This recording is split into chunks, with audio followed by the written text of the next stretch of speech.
কুরআনের নবম পারায় দুটি গুরুত্বপূর্ণ সূরা অন্তর্ভুক্ত।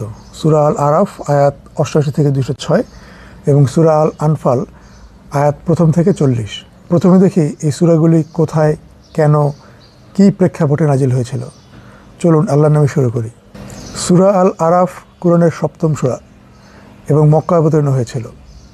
এটি ইসলামের শুরুর দিকে যখন রাসূল সাল্লাল্লাহু আলাইহি সাল্লাম মক্কায় দাওয়াত দিচ্ছিলেন তখন নাজিল হয়।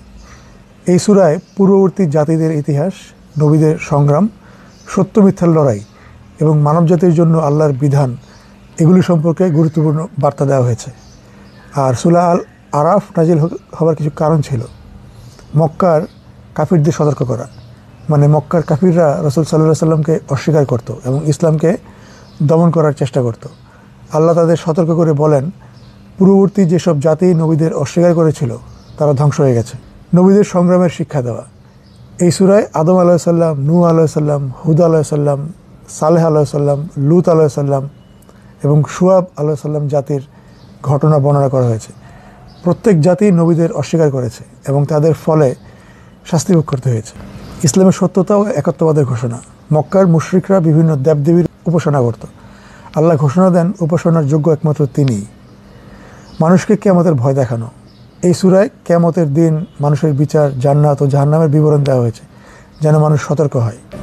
সূরা আল আনফাল কুরআনের 8ম সূরা এবং এটি মদিনায় অবতীর্ণ হয়েছিল। এই সূরাটা হিজরি 2য় সালে বদর যুদ্ধের পর নাজিল হয়, যখন মুসলমানরা ইসলামের প্রথম গুরুত্বপূর্ণ বিজয় লাভ করে। এটি মূলত যুদ্ধ, বিজয়, আল্লাহর সাহায্য, ইমানদারদের দৃঢ়তা এবং ইসলামী সমাজ ব্যবস্থার নীতিমালা নিয়ে আলোচনা করে। কেন সূরা আনফাল নাজিল হয়েছিল? বদর যুদ্ধের পর সম্পদের বন্টন নিয়ে বিতর্কের সমাধান। আনফাল শব্দের অর্থ যুদ্ধলব্ধ গনিমতের সম্পদ।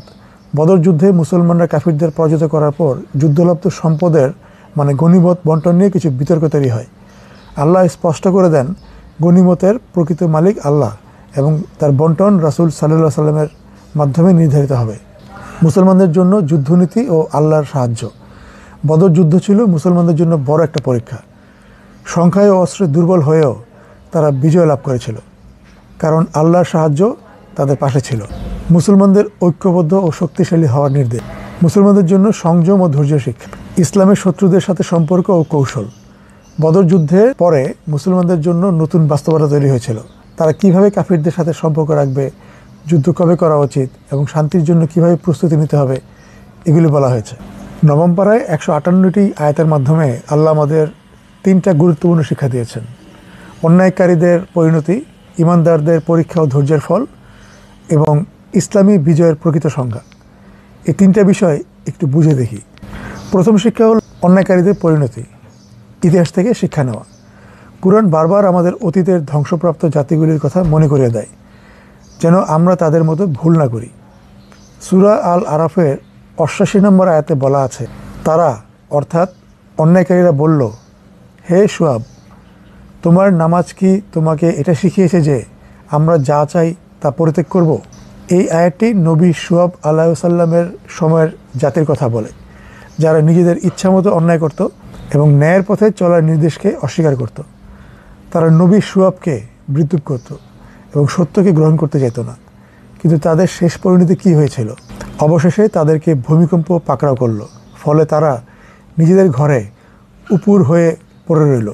এই আয়াত আমাদেরকে মনে করিয়ে দেয়, যারা আল্লাহর নির্দেশনা অমান্য করে তারা একসময় ধ্বংস হয়ে যায়। আমরা কি অন্যায় দেখে চুপ করে থাকছি? আমরা কি ন্যায় বিচারের পথে চলছি, নাকি নিজেদের স্বার্থের জন্য সত্যকে বিকৃত করছি? দ্বিতীয় শিক্ষা হলো ইমানদারদের পরীক্ষা ও ধৈর্যের ফল। সত্যের পথে চলা সহজ নয়, কারণ এটা অনেক পরীক্ষার সম্মুখীন করে। আল্লাহ কুরআনে স্পষ্ট বলেছেন যে তিনি মুমিনদের পরীক্ষা নেবেন এবং তাদের ধৈর্যের ফল দিবেন। আমি অবশ্যই তোমাদেরকে পরীক্ষা করব ভয়, ক্ষুধা, সম্পদ, জীবন ও ফলাদির অভাবে, আর ধৈর্যশীলদের সুসংবাদ দাও। এই আয়াতটি সেই মুমিনদের কথা বলে যারা কষ্ট ও নির্যাতনের মুখেও ঈমানের উপর অবিচল থাকে। কিন্তু ধৈর্যশীলদের জন্য আল্লাহর পুরস্কার কি?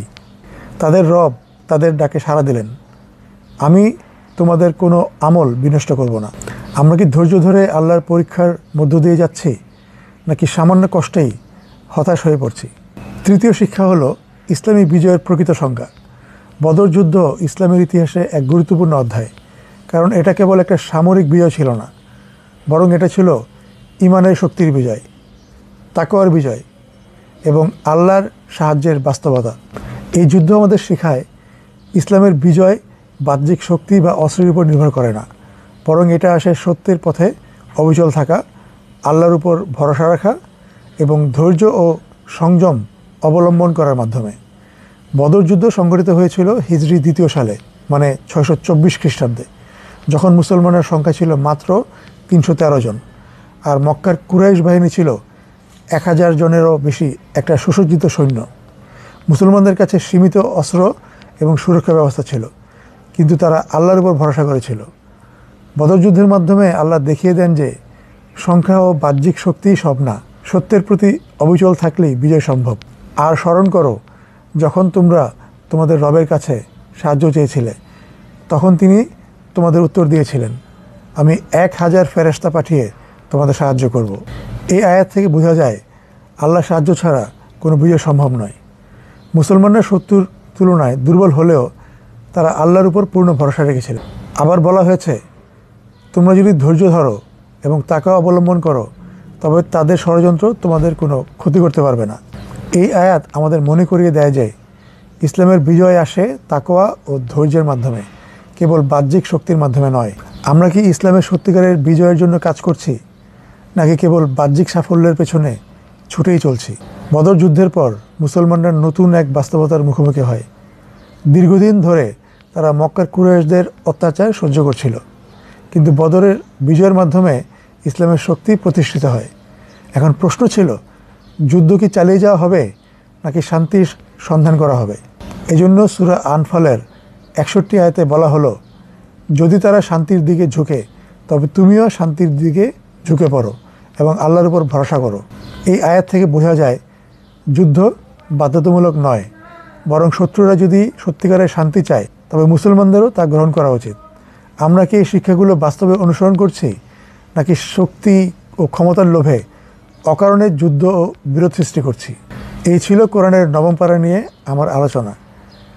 আমি এই 9ম পারা থেকে যা শিখলাম সেটা হচ্ছে, অন্যায়কারীদের পরিণতি ভয়াবহ, ধৈর্যশীলরা আল্লাহর কাছে পুরস্কার পাবে এবং ইসলামের বিজয় আসে তাকওয়া ও ধৈর্যের মাধ্যমে। আমরা কি কোরআনের এই শিক্ষাগুলো বাস্তবে অনুসরণ করছি, নাকি শুধু শুনেই আবার ভুলে যাচ্ছি? আল্লাহ আমাদের সত্য গ্রহণের তৌফিক দিন এবং ইসলামের সঠিক পথে পরিচালিত করুন।